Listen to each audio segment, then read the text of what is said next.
BEd second year third semester. அந்த third செமஸ்டர்ல practical work பத்தி தான் நம்ம பார்க்க போறோம். சரிங்களா? அந்த பிராக்டிகல் ஒர்க்ல மைக்ரோ டீச்சிங் ரெக்கார்ட் பத்தி தான் நம்ம பார்க்க போறோம். சரிங்களா? அதாவது முன்னிலை கற்பித்தல் பதிவேடு. இந்த ரெக்கார்ட் நோட் பத்தி தான் இன்னைக்கு நான் உங்களுக்கு சொல்ல போறேன். சரிங்களா? இந்த ரெக்கார்ட் நோட் வந்து பாத்தீங்கன்னா ரொம்ப ரொம்ப முக்கியமான ரெக்கார்ட் நோட்டு. இந்த நோட்ல இருந்து எல்லா ஸ்டூடெண்ட்ஸுக்கும் கம்பல்சரி கொஸ்டின் கேட்பாங்க. உங்களுக்கு பிராக்டிகல் எக்ஸாம் நடக்கும்போது இந்த ரெக்கார்ட் நோட்ல இருந்து கம்பல்சரி உங்களுக்கு கொஸ்டின் இருக்கும். சோ இதை எல்லாரும் கண்டிப்பா நம்ம தெரிஞ்சுக்கணும். சரிங்களா? இப்ப இந்த ரெக்கார்ட் நோட்ல என்னென்ன சார் கொஸ்டின் கேட்பாங்க அதை நான் ஃபர்ஸ்ட் சொல்லிடுறேன். ஆக்சுவலா மைக்ரோ டீச்சிங்னா என்ன, இதுதான் ஃபர்ஸ்ட் கொஸ்டினா இருக்கும். சரிங்களா? இந்த மைக்ரோ டீச்சிங் ரெக்கார்டு எதுக்காக நீங்க எழுதுறீங்க இதை பத்தி கேட்பாங்க.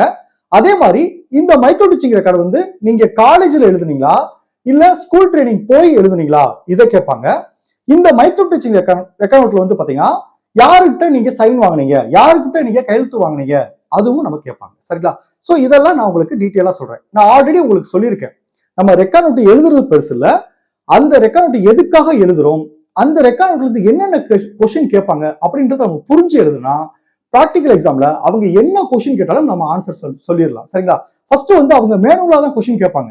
அதுக்கு நம்ம கரெக்டா ஆன்சர் போட்டோம்னா ஓகே இந்த ஸ்டூடெண்ட்ஸ் கரெக்டா ட்ரைனிங் போயிருக்காங்க, கரெக்டா புரிஞ்சு ரெக்கார்ட் நோட் எழுதிருக்காங்க அப்படின்னு சொல்லி நல்ல மார்க் உங்களுக்கு கொடுத்துருவாங்க. சரிங்களா?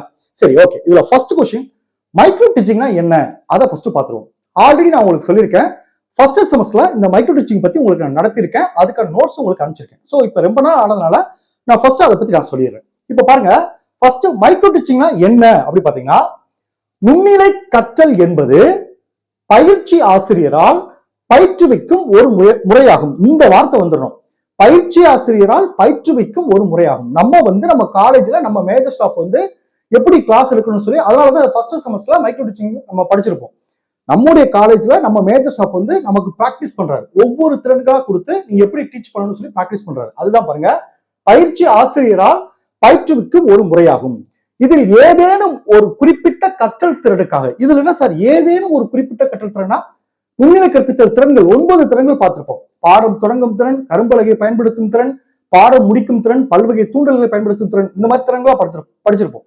அதுல ஏதாவது ஒரு திறன்கள் எடுத்துட்டா ஃபர்ஸ்ட் நம்ம ரெக்கார்ட் நோட் எழுதுறோம், மைக்ரோ டீச்சிங் 1 2 3 எழுதுறோம்ல.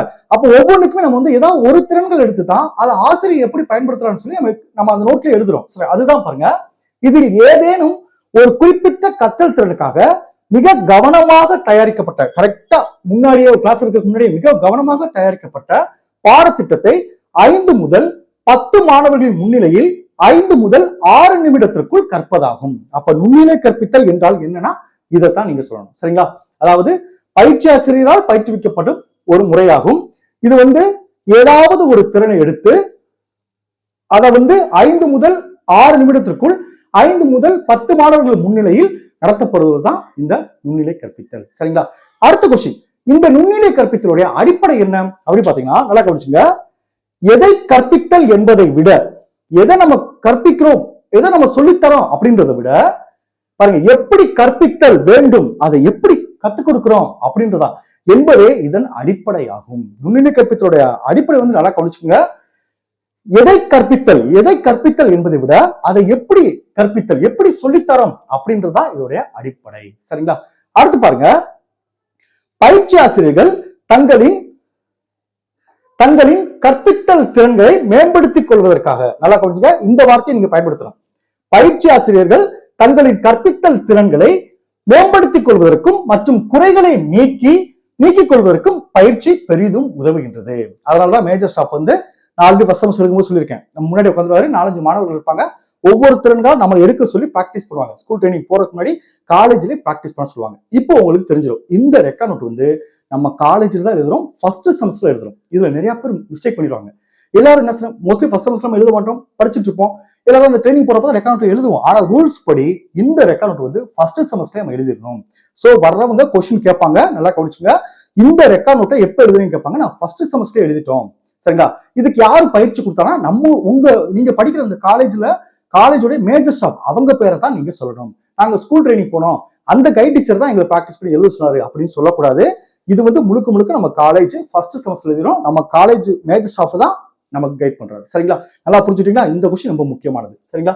இதுல பாருங்க, பயிற்சி ஆசிரியர்கள் தங்களை கற்பித்த திறன்களை மேம்படுத்திக் கொள்வதற்கும் மற்றும் குறைகளை நீக்கிக் கொள்வதற்கும் இப்பயிற்சி பெரிதும் உதவுகின்றது. சரிங்களா? இப்போ உங்களுக்கு புரிஞ்சுச்சா? அடுத்து பாருங்க, நுண்ணிலை கற்பித்தல் பயிற்சி சுழல் படிவுகள். அந்த நுண்ணிலை கற்பித்தல் சுழல் படிவுன்னு சொல்லி ஒரு வரைபடம் பார்த்தோம் பாத்தீங்களா, அதுல எத்தனை படிநிலைகள் உள்ளது அப்படின்னு சொல்லி கேட்பாங்க. 7 படிநிலைகள் உள்ளது. நல்லா கவனிங்க, திறன்கள் வேற, அந்த நுண்ணிலை கற்பித்தல் படிநிலைகள் வேற. அவங்க படிநிலை கட்டணம் நிறைய சொல்லி திறன்கள் சொல்றாங்க. பாடம் தொடங்கும் திறன், பாடம் முடிக்கும் திறன் இல்ல, அவங்க படிநிலை கேட்பாங்க. எத்தனை படிநிலைகள் இருக்கு அப்படின்னு கேட்டீங்கன்னா 7 படிநிலைகள் இருக்கு. சரிங்களா? அந்த 7 படிகள்: திறன் அறிதல், மாதிரி படம் பார்த்தல், நிகழ்வு தயாரித்தல், கற்பித்தல், செயல் விளைவு கூறுதல், மீண்டும் தயாரித்தல், மீண்டும் கற்பித்தல். சரிங்களா? திறன் அறிதல்னா எந்த திறனை நம்ம எடுக்க போறோம். அடுத்து மாதிரி பாடம் பார்த்தல், அந்த திறனுக்கான ஒரு மாதிரி பாடத்திட்டம் தயாரிக்கிறோம். அடுத்து நிகழ்வு தயாரித்தல், அது எப்படி செயல்படுத்த போன்ற தயாரிக்கிறோம். அடுத்து கற்பிக்கிறோம். அடுத்து செயல் விளைவு கூறல், நம்ம கற்பித்தது எப்படி இருக்கு சொல்லி நம்ம காலேஜில் இருக்கிற கல்லூரி ஆசிரியர் எப்படின்னு சொல்றாரு. மீண்டும் தயார் செயல் விளைவு கூறுதல், மீண்டும் தயாரித்தல். நல்லா இல்லைன்னா திரும்ப மறுபடியும் முதல்ல எடுக்கிறோம். இதைத்தான் நம்ம மைக்ரோலஜி பார்த்தோம். சரிங்களா? சோ படிநிலைகள் அப்படின்னு கேட்டாங்கன்னா 7 படிநிலைகள் இருக்கு. 7 படிநிலைகள் ஏதாவது ஒரு 3 சொல்லு அப்படின்னு கேட்டாங்கன்னா இந்த 7 படிநிலையில ஏதாவது 3 நீங்க சொல்லிடணும். சரிங்களா? அடுத்து பாருங்க, சில முக்கியமான திறன்கள். அடுத்த கேள்வி கேட்பாங்க, ஏதாவது திறன்கள் ஒரு 3 திறன்கள் சொல்லுங்க, ஒரு 4 திறன்கள் சொல்லுங்க அப்படின்னு சொல்லி கேட்பாங்க. உங்க ரெக்கார்ட்ல என்னென்ன திறன்கள்லாம் பயன்படுத்தி எழுதிருக்கீங்க அப்படின்னு சொல்லி கேட்பாங்க. மொத்தம் 9 திறன்கள் இருக்கு. பாடம் தொடங்கும் திறன், விளக்கும் திறன், கரும்பலகை பயன்படுத்தும் திறன், வினாக்கள் கேட்கும் திறன், கிளர் வினாக்கள் திறன், தூண்டல் மாற்று திறன், வலுவூட்டி திறன், மொழி சார்பு குறிகள் பயன்படுத்தும் திறன், முடிக்கும் திறன். சரிங்களா?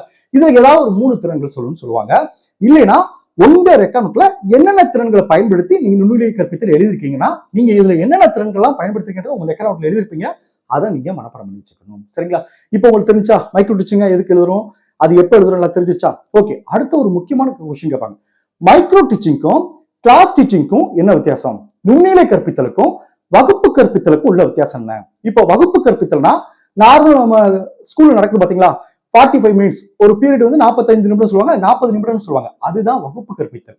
இந்த நுண்ணிலை கற்பித்தல் 5 முதல் 6 நிமிடங்கள் தான். 5 முதல் 10 மாணவர்கள் முன்னிலையில் தான். ஆனா வகுப்பு கற்பித்தல் எப்படி நடக்குது? கிளாஸ் 40 மாணவர்கள் இருப்பாங்க, 30 மாணவர்கள் இருப்பாங்க, 20 மாணவர்கள் இருப்பாங்க. அது வகுப்பு கற்பித்தல். சரிங்களா? அப்ப வகுப்பு கற்பித்தல் 40 நிமிடங்கள் நடக்கும். நம்ம அதுல இருந்து 6 நிமிடங்கள் சொல்லுவாங்க. சரிங்களா? இதுதான் நம்ம வகுப்பு கற்பித்தலுக்கும் மைக்ரோ டீச்சிங் உள்ள வேறுபாடு. சரிங்களா? அதாவது மைக்ரோ டீச்சிங்ல முழுசா கத்துக்கிட்டா தான் அடுத்துதான் வகுப்பு கற்பித்தல் போகணும். ஏன்னா ஒவ்வொரு திறன்களையும் பாடம் தொடங்கும் திறன் கத்துக்கிறோம், பாடம் முடிக்கும் திறன் கத்துக்கிறோம், கரும்பலகையை பயன்படுத்தும் திறன் கத்துக்கிறோம். இப்படி ஒவ்வொரு திறன்களா இண்டிவிஜுவலா கத்துட்டு வரோம். அதுக்கு பிறகுதான் நம்ம வகுப்பு கற்பித்தல் போறோம். அப்ப இந்த திறன்கள்லாம் நம்ம அந்த 40 நிமிஷத்துல போர்டை பயன்படுத்தும் போது எப்படி பயன்படுத்துறோம், பாடத்தை தொடங்கும் போது மாணவர்களுக்கு எப்படி தொடங்குறோம், பாடத்தை முடிக்கும் போது எப்படி தோன்றோம், இதெல்லாம் கரெக்டா சொல்லிடும். சரிங்களா? இது ஒவ்வொரு திறன்களும் நல்லா தெரிஞ்சுக்க. பாடம் தொடங்கும் திறனா என்ன இருக்கு, விளக்குதல் திறனா என்ன இருக்கு, இதை பயன்படுத்தி தான் நம்ம பிராக்டிகல் எக்ஸாமுக்கு 2 நாள் கிளாஸ் இருக்கும் பாத்தீங்களா, அப்ப நம்ம கிளாஸ் இருக்கும். சரிங்களா? அந்த 2 நாள் எப்படி கிளாஸ் இருக்கணும், அதுக்கு எப்படி தயாராகணும், எல்லாமே நான் உங்களுக்கு சொல்லிடுவேன். Okay, thank you students. நம்ம நெக்ஸ்ட் கிளாஸ்